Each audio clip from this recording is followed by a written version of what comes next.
Welcome to our online video series, Reading Hope in Trying Times. Our guest today is Tony Jones. Tony is the author of Did God Kill Jesus? And contributing writer to several outdoor periodicals. He's written a dozen books, including The New Christians, Dispatches from the Emergent Frontier, and The Sacred Way, Spiritual Practices for Everyday Life. He has also developed an iPhone app, co-hosts the Killer Serials podcast, and teaches at Fuller Theological Seminary.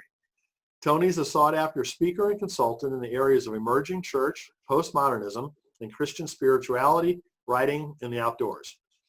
He served as a consultant on the television show The Path, and he owns an event planning company called Crucible Creative.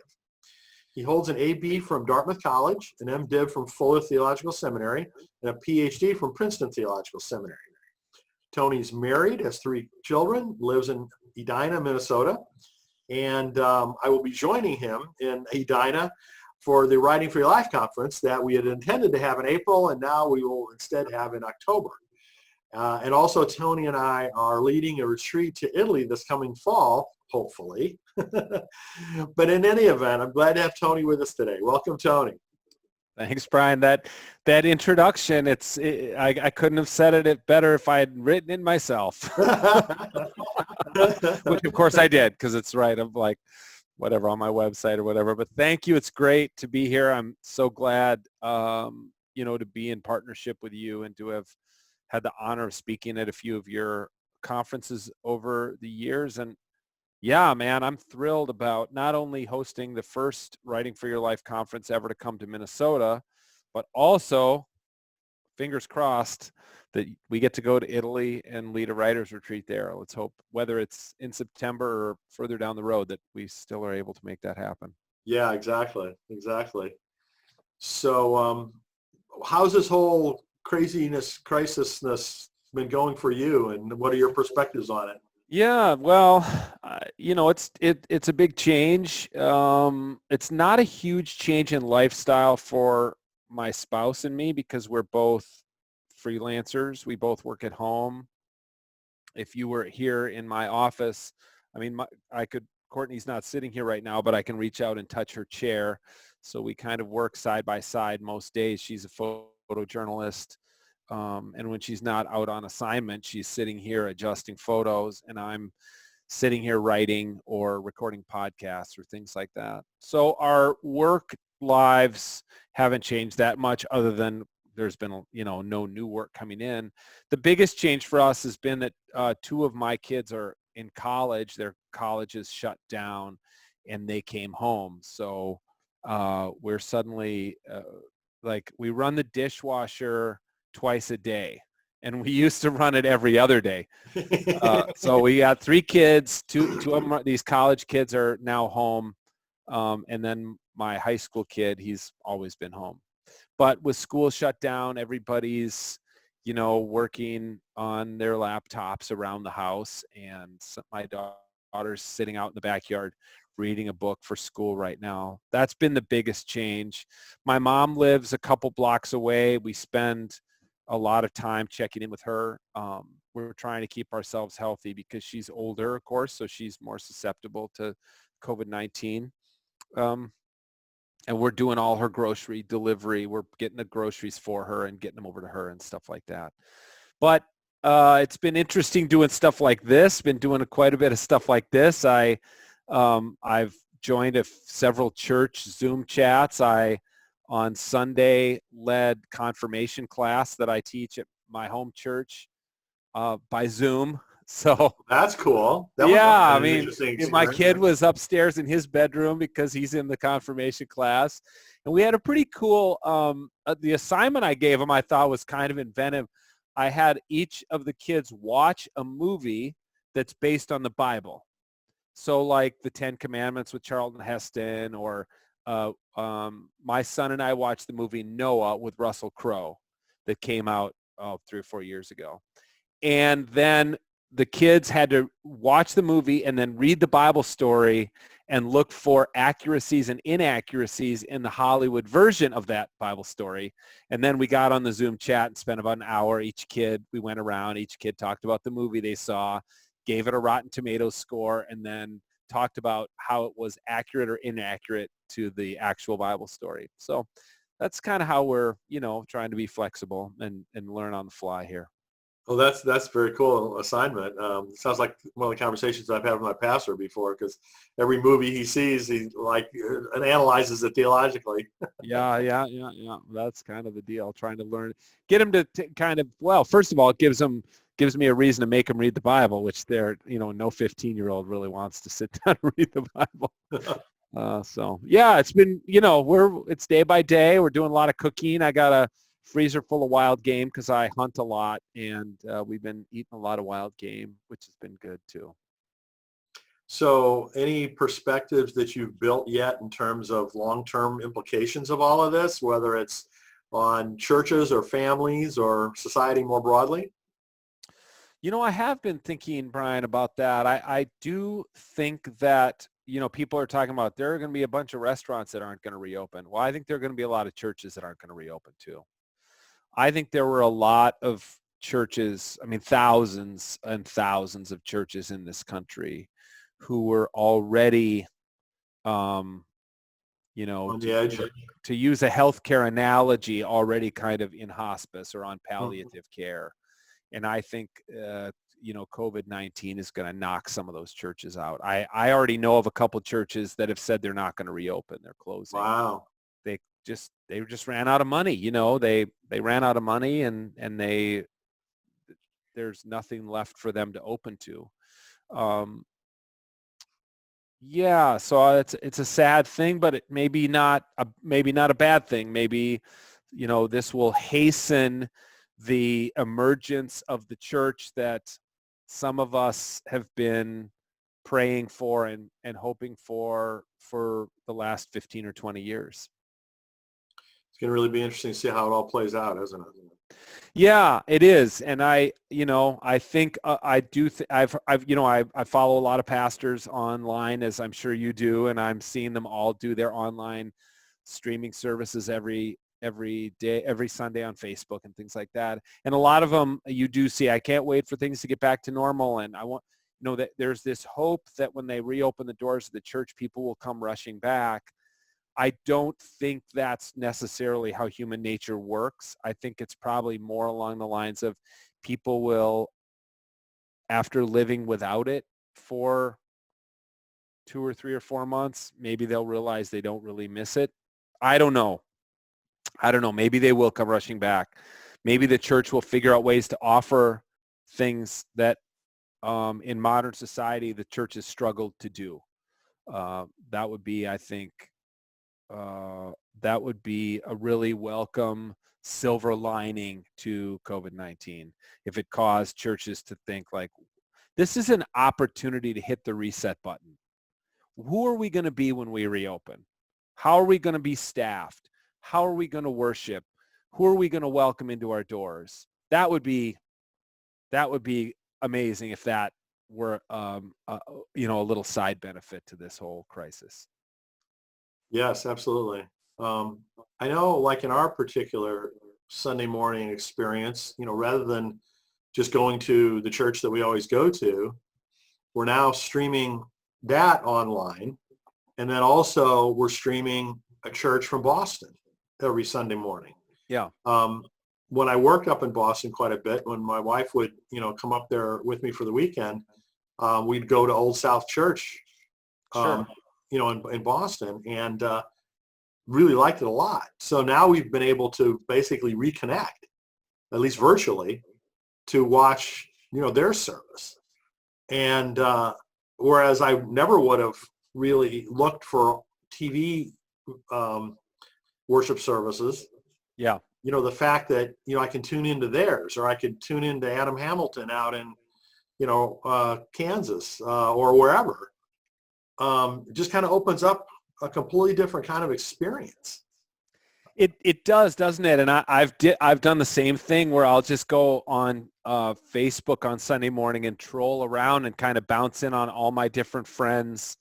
I have hundreds of friends who are clergy on Facebook, and just bounce in on their different services and see how they're doing it and how their technology is, and it's everything from somebody holding a shaky phone in front of them to real, studio quality. They got good mics and they got good lighting. It's very well produced. Some people are doing it live. Others are taping it in advance and then hosting watch parties where they're, in the sidebar commenting on their own church videos. So it's fascinating to watch everybody. And, you and I tend to work a little more with progressive churches than conservative ones. And progressive churches have kind of always been a little behind the curve on technology compared to evangelical churches. So this has been a challenge, I think, for a lot of mainline churches to up their technological game and figure out that aspect of ministry in the modern world, which again is another little silver lining. Yeah, I think it's going to be really interesting to see, people, if this whole thing lasts for quite a while in terms of social distancing and not really being able to go to in-person church, how many people are going to get so habitually used to attending multiple churches on a Sunday morning virtually and don't go back, at least as often or as committed? Yeah, man, I think that is a very real possibility. I mean, you thought people were church shopping before when they had to go to a different physical location every Sunday to shop around for a new church. Now every 5 minutes you just click onto a different video stream and be like, I like this guy's preaching. I like that band better, Yeah. I think, we are consumeristic creatures these days. So yes, I think you're exactly right. I mean, it remains to be seen, right? I mean, I think, there's never going to be a complete substitute for in-person church services or concerts or whatever, but things like this just push people further and further online. That's right. Yeah, that's very true. And yet,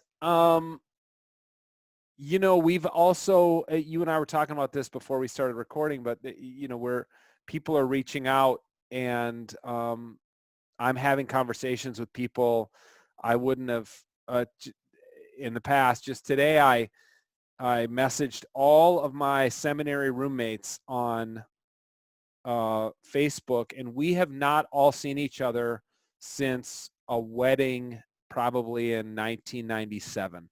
Wow. And thought, well, hey, let's get on Zoom, and have a little reunion for the 5 of us. We lived in a house that was owned by Fuller Seminary for 3 years together. Why not jump on Zoom and all talk to one another? And we have a fire pit in our backyard. And we've had some social distancing fires we'll invite just a couple neighbors at a time, say bring BYOB and we got a fire in the fire pit, come on back, and everyone's sitting distant. But it's just a nice way to connect too. Yeah. Yeah. Well, there's going to be several outgrowths of this whole thing that, going to be interesting to watch. I think there's going to be a lot of sociology studies afterwards. Yeah. That's for sure. So another topic that we've been discussing through this whole series is kind of how God's helped you get through challenging times in the past. And, if there are things that you've learned from that are applicable now. Yeah, I have been through some hard times in the past. I mean, my 40s were brutal. I went through a terrible, terrible decade that, some people who are watching this will probably be familiar because they read about some of it on the internet. Unfortunately, some of my private life got spilled onto the internet. But it had to do with divorce and custody fight and things like that. It was super bad, Brian, man. It laid me low. I lost most of my friends. I lost my career. It was a bad deal. And I really found connection to God outdoors. That's what happened. I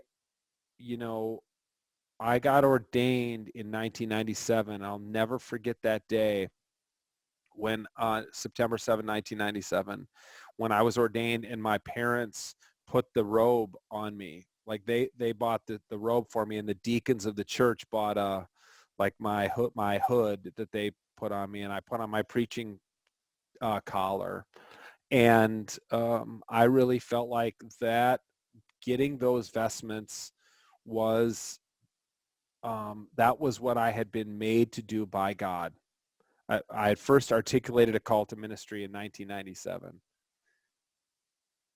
You fast forward, man, to like, 5, 6, 7 years ago in my mid 40s, and my robe, my clergy robe is hanging in a closet, never used. I lost all of that. And what became my sacred garments were my hunting gear. Like, I would just dream about the next time I could get outside with my dog. I could drive out to South Dakota and I could hunt pheasants, or I could go somewhere with a buddy and sit in a duck blind, or go by myself with my dog and sit in a duck blind. Those became the moments where I came back in touch with transcendence.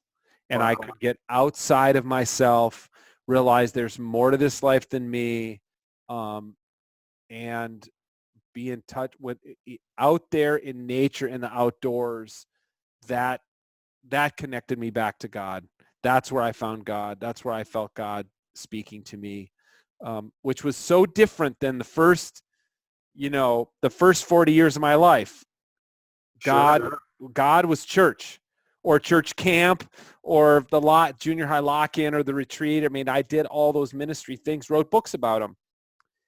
But now it's outside. So one of the things that's been interesting, that like here in Minnesota, the very first stay-at-home order from the governor specifically mentions hunting and fishing as allowed activities.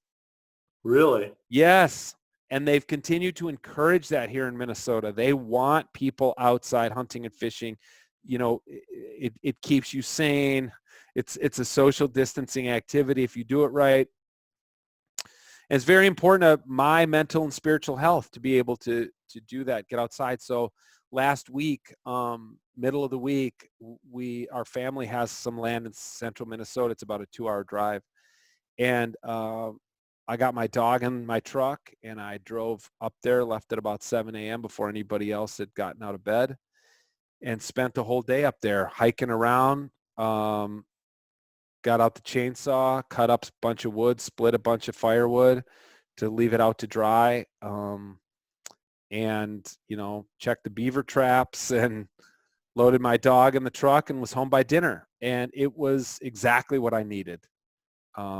And I feel like I came back into this home with some fresh spiritual energy for the family. So that's where I find it. That's where I find it. Well, good for you. I mean, Yeah. there's been a lot of folks that I've talked to that, have a similar kind of thing, at least nature-wise. Mm. They really need to get out into the great outdoors, not necessarily hunting, but, experiencing that, freshness, so to speak. Yeah. And then there's other folks who, obviously I'm doing these interviews with a lot of writers. And there are some people that have found that spending more serious time writing during this period of time has been very helpful for them. Yeah. Yeah. I've struggled to write.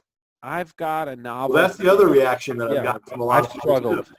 It's funny. I have struggled more than I thought I would. And it's part because I wrote about 80,000 words of a novel, and then met with a novelist, and he basically told me to start over. So I'd written like 200 pages, and I really thought it was decent. It was a good starting point. He's like, no, it's really good. And then what you do is you throw that away and you start over. Wow. So that's been really, it was like super depressing and hard. I have started over from scratch. And I don't know, I've probably written 3,000 or 4,000 words, but it has been hard to get motivated to be like, I spent 4 years and I wrote 80,000 words, and none of it, he texts me encouragements like, you can do this. And this is just the difference between writing fiction and nonfiction. That's just how it works. And of course, when you read memoirs of people who write fiction, that is of course exactly how it works. It's just That's hard. Oh my gosh, man. I will say that writing a novel is professional, like one of the hardest things I've ever done. as a professional. It's so intimidating, so daunting. I'm filled with so much self-doubt. I can sit down and crank out a nonfiction book and know that it's going to be decent and readable, and you're going to make sense of it, and it's going to be clear from chapter 1 to chapter 8 where I'm going with it. But man, writing fiction I found it really intimidating. And yet I'm not going to quit. I'm going to do it, but it's really intimidating. That's interesting. I had no idea that that's really the way things work. Yeah, and then my agent, whom you know, she says, "Oh yeah, I can't sell that. I can't. Nobody's buying fiction. You can self-publish it when you finish it." I'm like, I will spend 10 years writing this novel and then self-publish it, and nobody will read it. But right? I mean, you write because you got to write, and so what do you? Well, maybe it'll be a self-publishing, what do I say, extravaganza. Yeah, They go like wildfire. Yeah, who knows? That would be amazing, but we'll see. It's a lot of fun to do, but it is hard to. I get up every morning and I try. I mean, I never take a day off, but I'm not making the progress that I would like to make, and I think I'm too inhibited, and I probably need to just forget all that and just plow through, and then I can go back and fix it later. That's hard. I've always struggled with that. The first ever writing advice I got was from Brian McLaren, and I bet the year was 1999 or 2000, and I was just writing my first book, which was called Postmodern Youth Ministry, and we were at a Catholic monastery in San Antonio, Texas, and we went on a walk through the Stations of the Cross. This is how vividly I remember this. And Brian, who, before he became a pastor, he was an English teacher, English professor. Okay. And he said, tell me about yourself. And this was before any of us were talking about the Enneagram. I could have just said I'm an Enneagram 8, but none of us knew what the Enneagram was back then. So I told him kind of who I am and how I like to write. And he goes, here's what you need to do. You just need to write. Don't even stop to correct a typo or a spelling mistake. You just need to plow through, because you'll keep looping back to fix things and you'll never make the forward progress you need to make. And of course, anybody who knows Brian McLaren knows he's always right. And of course he was right. And that's true. That's still to this day is my struggle. Just, Tony, just do it, and you can go fix it later. But I want to fix it and get it right as I'm going. Well, now you've spent, how many years as an editor too? Right. Yeah. So I can imagine how difficult it is to lay that aside. It is. And you know what? I will say, being an editor made me a better writer, because I saw the mistakes that other people made repeated. The mistakes you make that you don't even think about, you don't even know you're making them, you just make them. I saw other people making those mistakes, and I now see those in my own writing. So it did make me a better writer. And I'm glad I had that experience. Although I got to the point, as you know, because you and I have talked about this, where I just couldn't edit other people's words anymore. I needed to get back to writing my own words. Mm-hmm, mm-hmm. Yeah. Well, I know that, the most famous advice from Anne Lamott about writing, right? Shitty first draft. Yeah, no, it's absolutely true. And there's a famous writing book called Draft Number 4 that I'm reading right now, and I'm on draft number 2 of my novel. I can't imagine draft number 4. Oh my gosh, I'll be 80 years old, and one of these guys is still writing, still trying to finish the big novel. So back to kind of today's world for a moment. Any kind of resources?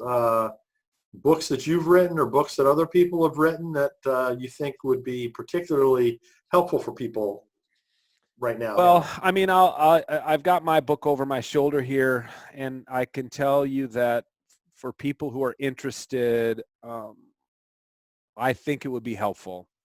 I mean, I humbly submit, I think it would be helpful. It's called Did God Kill Jesus? And it's about the meaning of the crucifixion. It's about what the doctrine that Christian theologians call the atonement, and that is what happened on the cross in some kind of cosmic equation between God and human beings, and what role did Jesus play in that.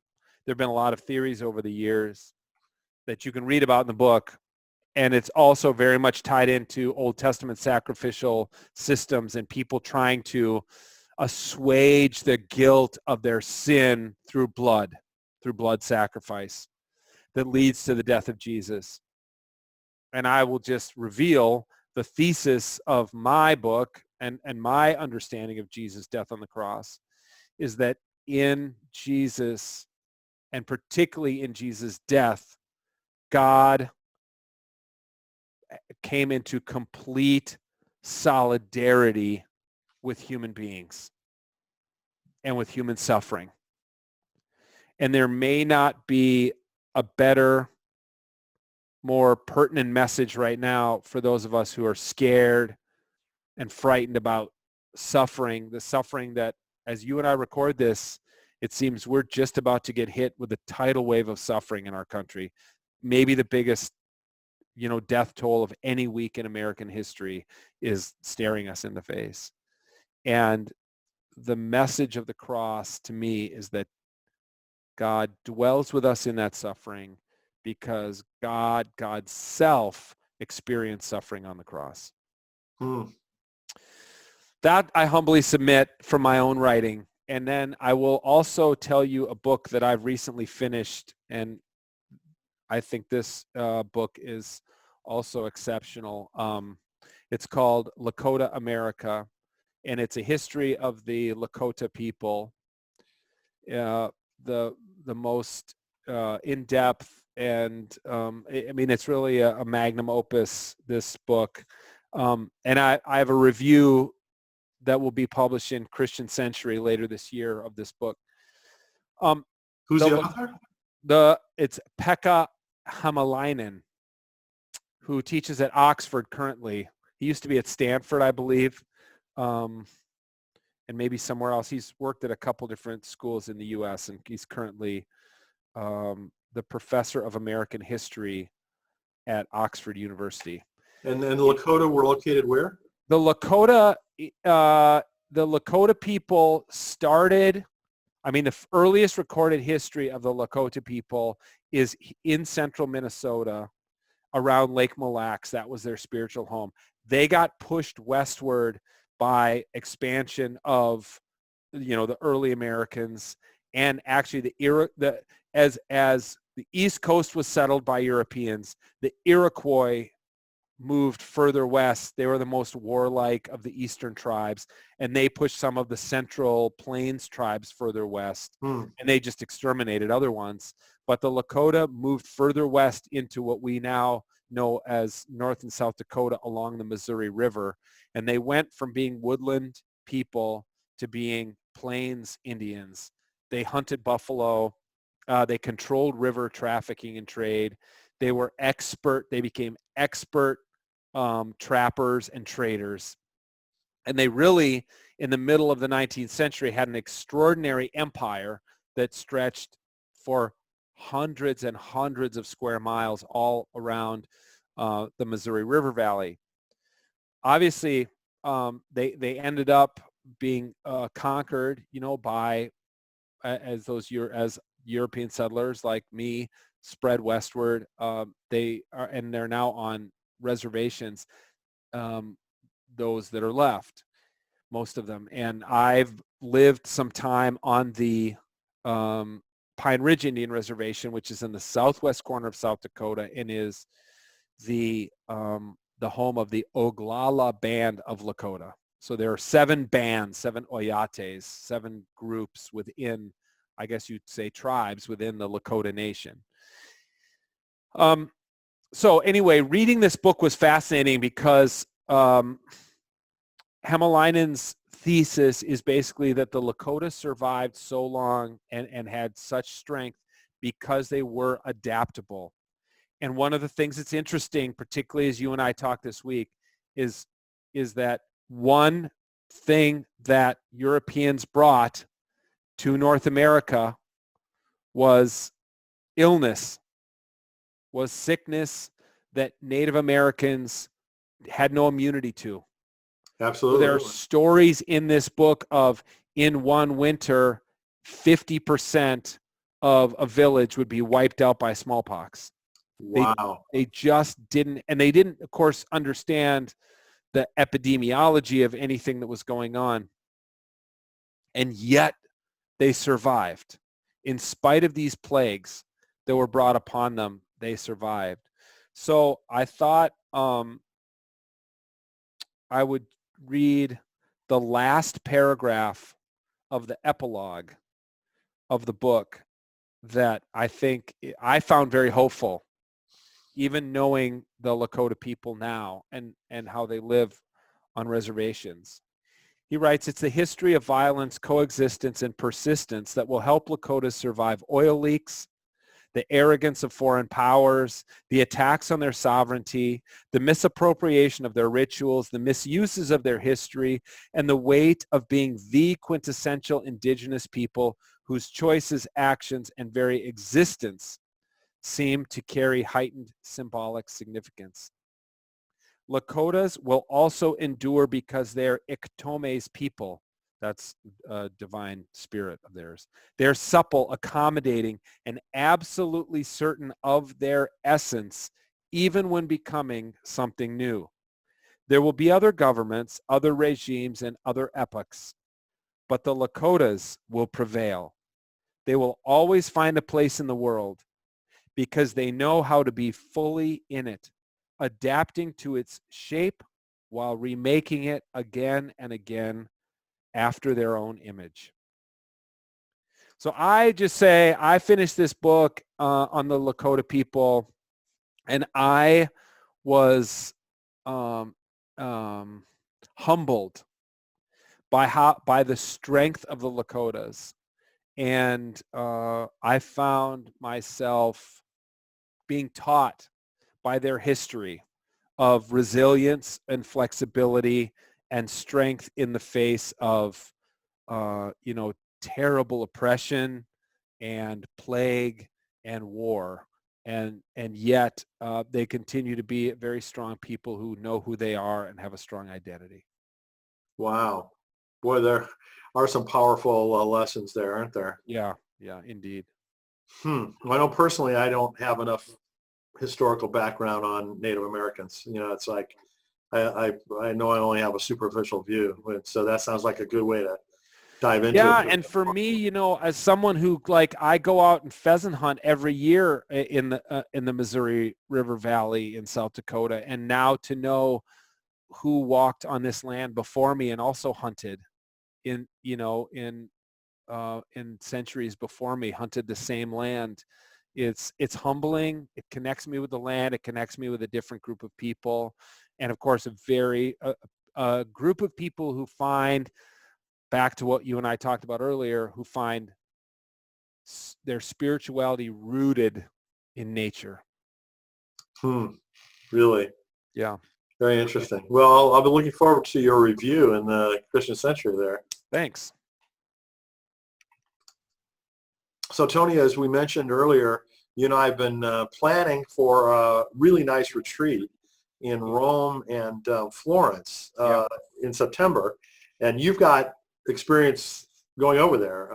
I've never been to those parts of Italy, so why don't you tell us a little bit about what that hopefully will be looking like?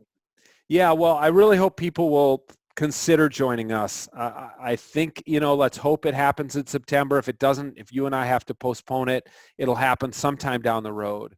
Of course, Italy has an incredible allure to people. Italy is a country of great romance and as you and I will talk about when we bring people over there, some of the greatest writers in the English language have spent time in Italy to be, inspired. The great English language poetry has been written in in Italy. Of course, some of the great filmmakers come from modern Italy. So there's just a lot of inspiration. The muses, the muses live in Italy. I've been to Rome many, many times, same with Florence, but Rome many, even more times. I first lived there when I was in college, and I think I've been back 17 or 18 times since then. And Rome and Florence are cities you walk. I was given that advice my first trip. Don't take a cab. Don't get on a bus. Walk these cities. That's how you get to know these cities. And you find yourself in little side alleyways and back streets and little hole-in-the-wall restaurants where nobody speaks English and you have the best meal of your life. This is the kind of thing that happens in Italy. It's just indescribable. The beauty, the people are beautiful. They love having visitors. The whole country is set up for that. It's a big part of their economy, which is why they're going to be so devastated and so happy to see people like you and me and whoever joins us come back to Italy. The food, man, the food and the wine will just change your life forever. We're gonna have meals that you're gonna think we can't possibly outdo that tomorrow night, and then we'll outdo it the next night. Plus, of course, we'll talk about writing. We'll talk about the business of writing. We'll talk about how you get things published, but we'll also talk about how to be a better writer. And it promises to really be a absolutely wonderful trip. And I'm sure people are very nervous right now about making plans, especially for international travel. So just, bookmark it in your head or bookmark Brian's website on your browser so you can circle back to it when we all feel a little more like we know what's coming. And I have a feeling that, plane tickets are probably going to be pretty inexpensive for a while, and we might be able to sneak over there and have a really incredible week. That's the thing. If we're able to time it right, so it's, safe to go over there, but at the same time, less crowded and less expensive than what it normally would be, that could really be a win, huh? Yeah, and you and I already picked in September. There are certain times I personally, winter in Rome can be kind of cold and wet and rainy. Summer is absolutely overrun with tourists, except for this summer. The fall and the spring, that's the time to go because crowds are a little bit down. The weather is great. It's in the 60s every day. You can walk around with a light jacket on. You probably got to carry an umbrella just in case. It is a Mediterranean country. But I think you're exactly right. I think and the people of Italy will be so excited to have tourists come back to visit their country. I think groups like ours will be welcomed with open arms, and that'll even make the trip more fun because we'll all be able to celebrate having gotten through this. Yes, exactly. That will be quite a celebration when it comes. Yeah. So that's definitely something to look forward to. Yeah. Celebration here and a celebration in Italy. That's right. Can't beat it. Well, Tony, thanks so much for joining us. It was a great conversation, a lot of fun to see you and spend time together. Like we were saying, it's like it's too difficult during our normal lives to set aside some time to talk like this. So really glad we were able to do that today. Really great. Always great to see you and talk to you, and so glad that you are one of these people who takes lemons and makes lemonade. I mean, to come up with this, to come up with this video series, the lineup of people that you have is incredible. It's the best of the best. And I'm just thrilled that you're being like the nexus for these conversations. It's really, really great. Well, it's a blessing for me. There's no question about that. I appreciate your support on it. Yeah, you bet. Well, thanks again, Tony. All right. Take care.